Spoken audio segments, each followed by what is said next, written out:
একবার এক গরিব ছেলে গ্রামের পথ দিয়ে যাচ্ছিল। সারাদিন কিছু খায়নি, ক্ষুধায় কাতর সে একটা দরজায় কড়া নাড়ে। এক বুড়ি মহিলা দরজা খুলে বলে, কি চাইছো বাছা? লজ্জায় সে বলে, এক গ্লাস পানি দিন আম্মা।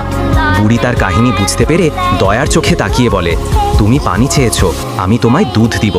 সে 1 কাপ গরম দুধ এনে দেয়। ছেলেটি দুধ খেয়ে কেঁদে ফেলে, বলে, আমার কাছে টাকা নেই আম্মা। বুড়ি হাসে, পৃথিবীর সব দান টাকায় হয় না বাছা। বছর কয়েক পর সেই বুড়ি ভীষণ অসুস্থ হয়ে পড়ে। অনেক ডাক্তার দেখালেও কেউ চিকিৎসা করতে পারে না। একদিন এক বড় শহরের হাসপাতালে এক নামকরা ডাক্তার আসে। ডাক্তার দেখে চিনে ফেলে, এই তো সেই মা যিনি আমাকে একদিন 1 কাপ দুধ দিয়েছিলেন। তিনি নিজ দায়িত্বে চিকিৎসা করেন। অপারেশন সফল হয়। বিল হাতে নিয়ে বুড়ি কাঁপতে কাঁপতে খোলে, কিন্তু দেখেন সেখানে লেখা, paid in full with 1 glass of milk.